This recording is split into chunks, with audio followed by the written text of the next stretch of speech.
In Montreal's exclusive island community, an elite golf club employs the services of a biotech corporation to maintain their pristine courses. Employing their cutting-edge fertilizer, the company ensures the snow melts, keeping the course vibrant and playable even in the winter, so the well-heeled members can enjoy golf year-round. Meanwhile, a private security officer, Dan, prepares for disaster at his Montreal home, in line with the conspiracy theories touted by his favorite radio show.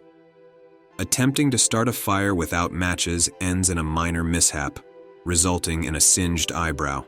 At the same time, Patricia, Dan's daughter, is engaged as a caddy at the golf club while Michelle, the head of the biotech firm, plays a round of golf with wealthy clients, showcasing the lush greens resulting from their fertilizer.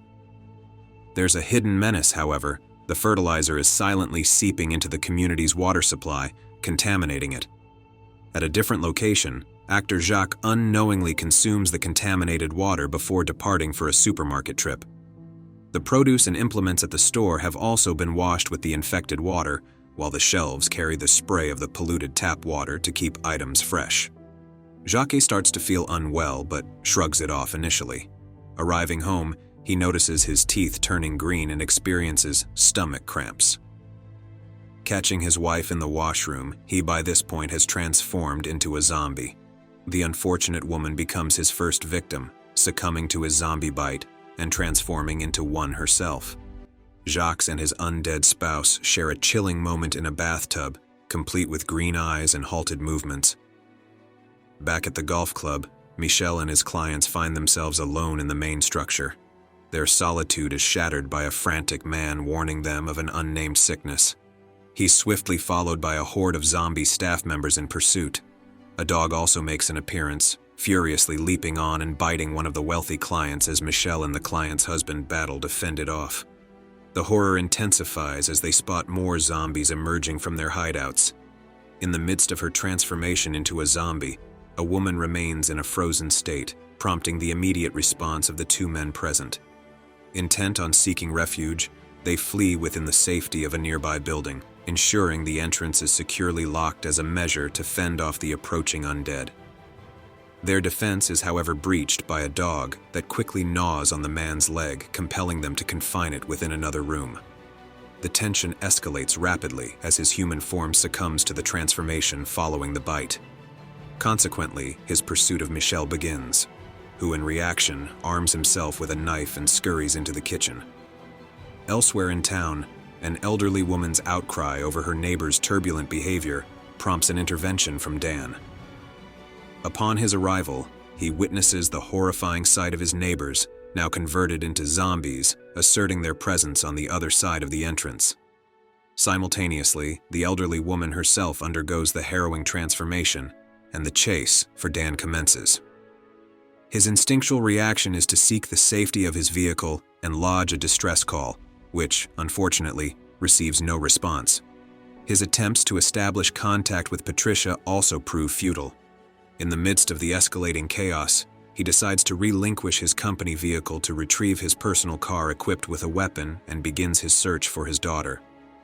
Meanwhile, Andre, a teenager, narrowly avoids using tap water while preparing his infant sister Annie's milk, following a cautious reminder from their mother to prioritize the use of bottled water.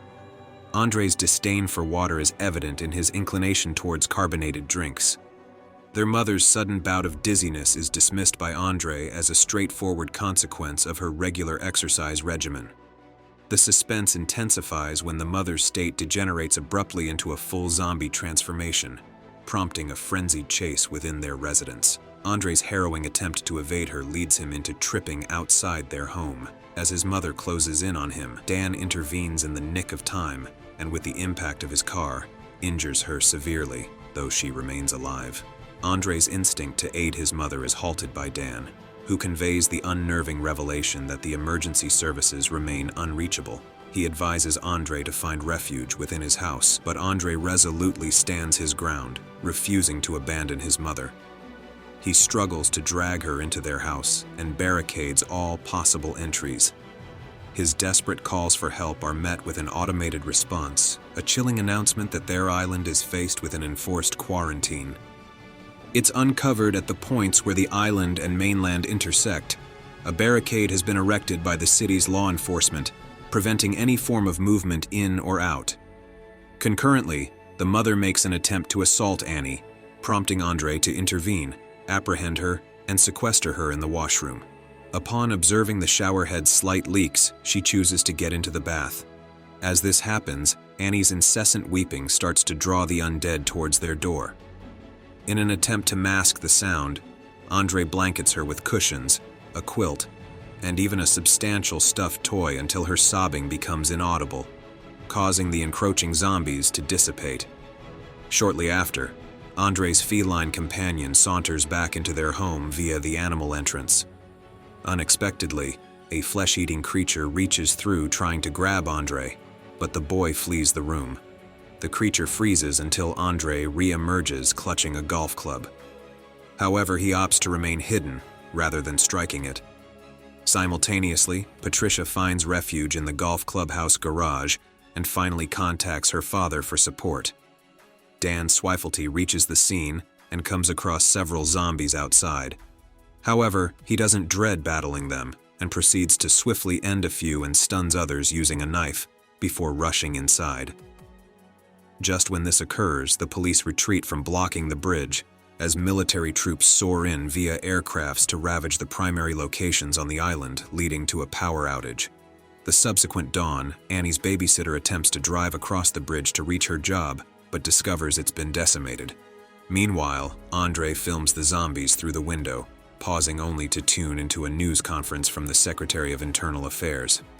The official elaborates that the destruction of the bridge was a necessary measure to quarantine the chaos and affirms that the situation is in check.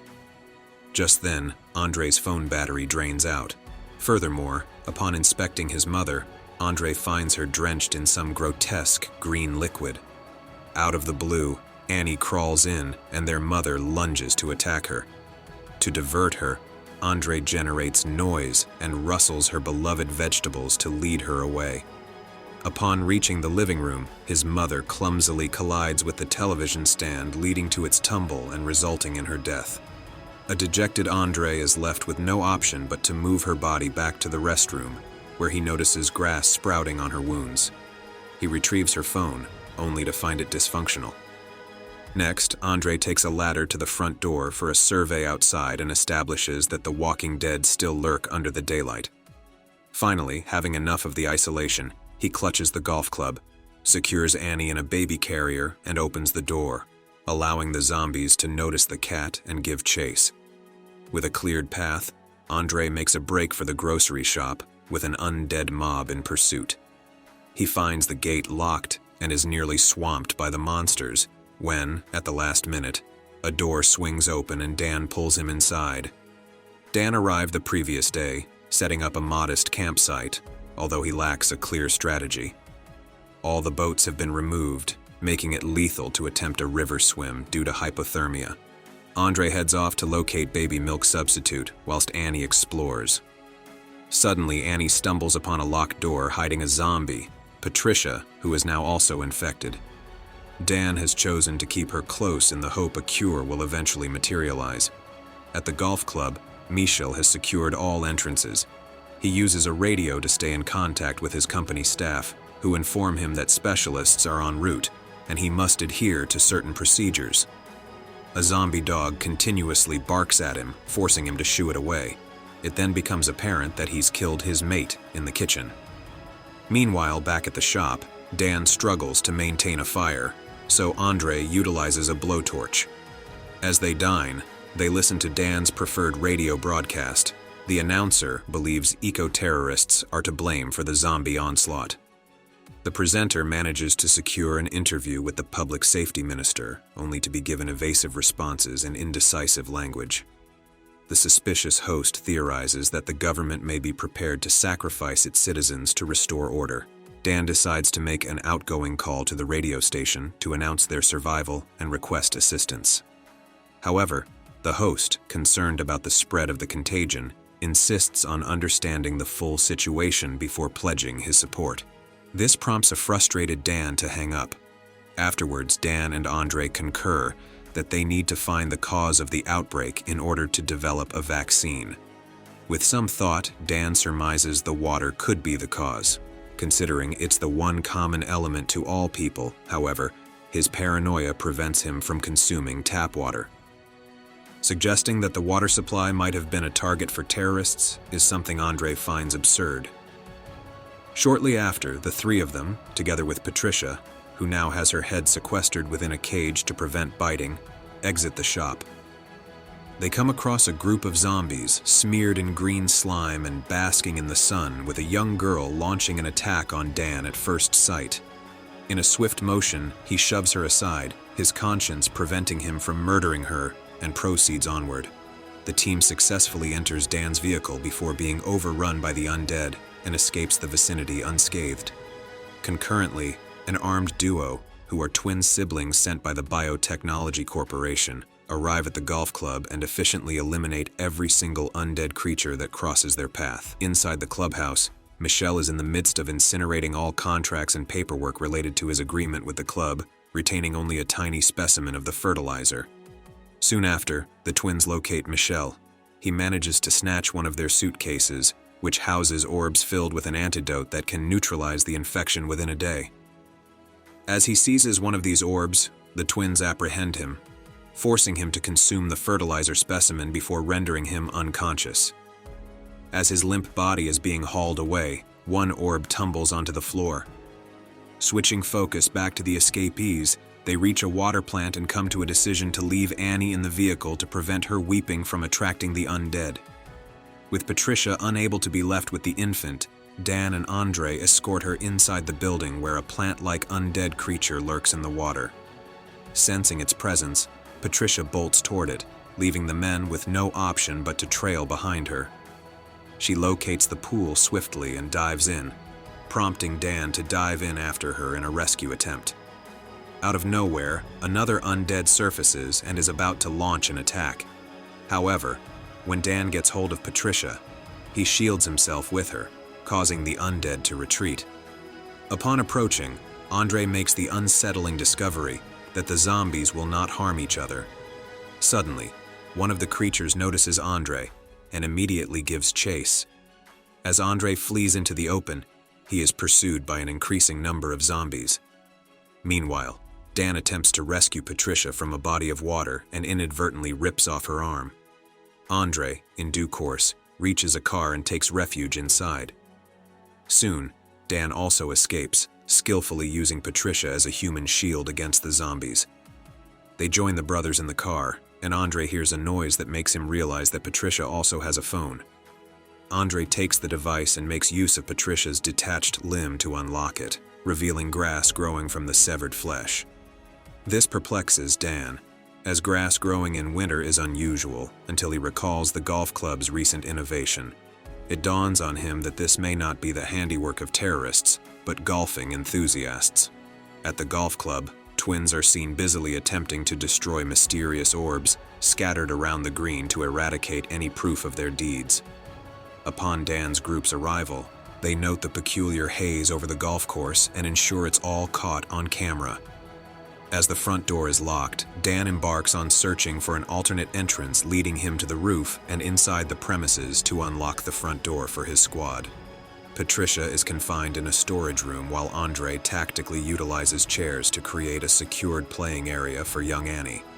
Their investigation of the building leads them to discover a dog, still alive but covered in grass.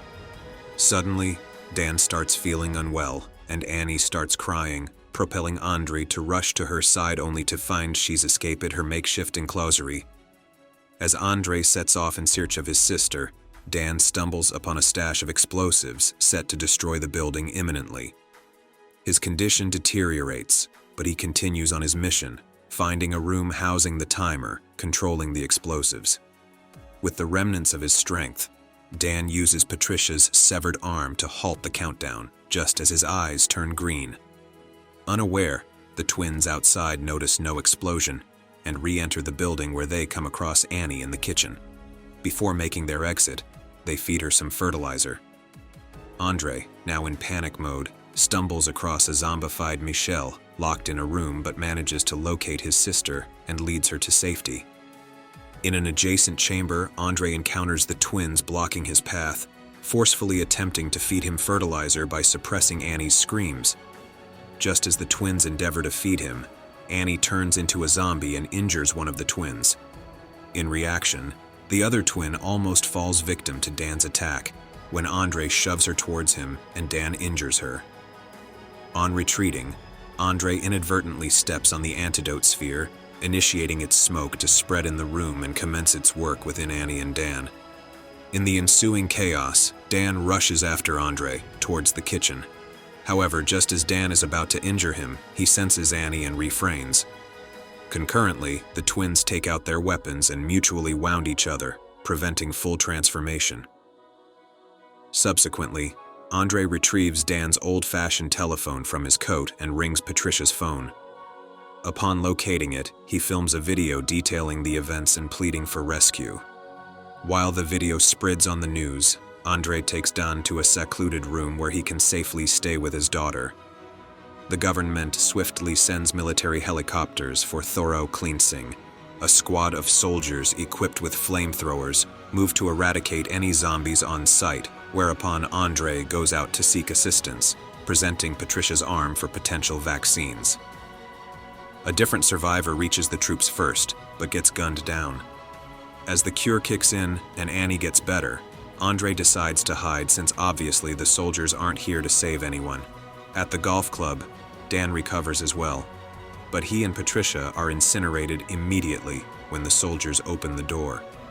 The public security minister announces that the plague has been successfully contained and eradicated, while conspicuously sipping from a mug displaying the biotech firm's logo, suggesting his involvement in the conspiracy.